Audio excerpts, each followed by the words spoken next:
in Gnosticism, it's basically like you have to get out of your body, but you can't commit suicide to do it. So it's a weird catch-22 thing where, you know, you have to escape this mortal coil or this mortal shell, because your shell itself is sinful and corrupt. But you can't do it by killing yourself. And the only way you can do it is through hidden knowledge. And this just seems to me, Gnosticism itself seems a lot to me like a good old boys club, if you will.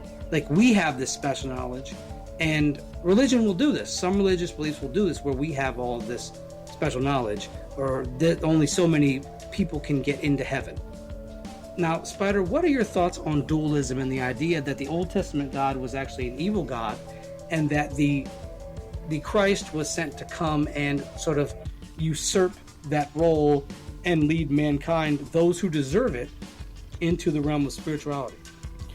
Well, it's an interesting reconciliation, because, and I know a lot of modern people a lot of modern Christians, and I don't want to point fingers at people and be like, this is you I'm talking about right now.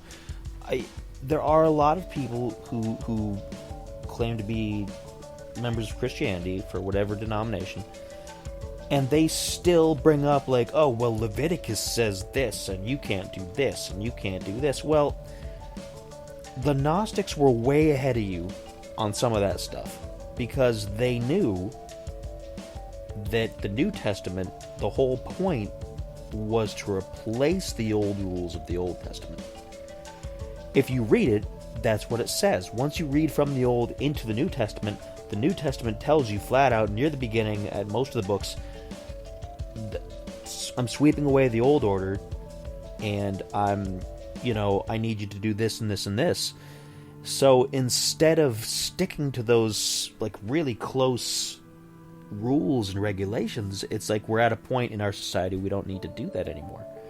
But people don't ever listen to that so much. Like I said, people still quote Leviticus, they still quote some parts of Numbers, and they still quote certain things as these are rules that you have to live by, and then they conveniently forget certain things. Like, popular memes like to say that Leviticus, they talk about the, not men lying with men, etc., etc., but they also say you're not supposed to have tattoos, and people who say one thing tend to have this and that, and they don't listen, like cherry pick.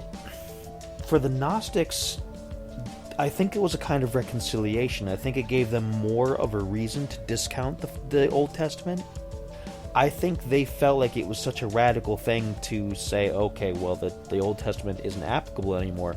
And I think they had to come up with a reason for themselves why. I think they were really invested in certain parts, and I think they had to say, you know what, this is why. There has to be a deeper meaning for it. It can't just be because the paradigm is changing. It can't just be because we're supposed to just be good people to each other from here on out. There has to be a reason why they said don't do what the old one says anymore. So they came up with this concept that the old God was a different God, and that God must have been a bad God. And it's interesting that they came about to that, because they were kind of ahead of their time in other things too. Like, a lot of modern New Age things say, oh yeah, you're not who you are, you're your spirit and your inner light, and you're an energy being trapped in the physical world. And that seems like a kind of a radical thing to us these days, even now. Like, it came about in like some of the renewed spirituality in the 70s and things like that, and it freaks people out a little bit. But nowadays you get that a lot. Nowadays you get that in a lot of your Sunday morning sermons, how, oh yeah, this body is just temporary. You're eventually going to go on to your reward in heaven, this and this and this. And the Gnostics were way ahead of that.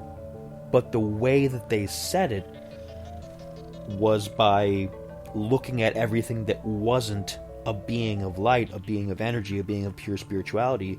They decided if it wasn't that, it was bad. Like what you heard?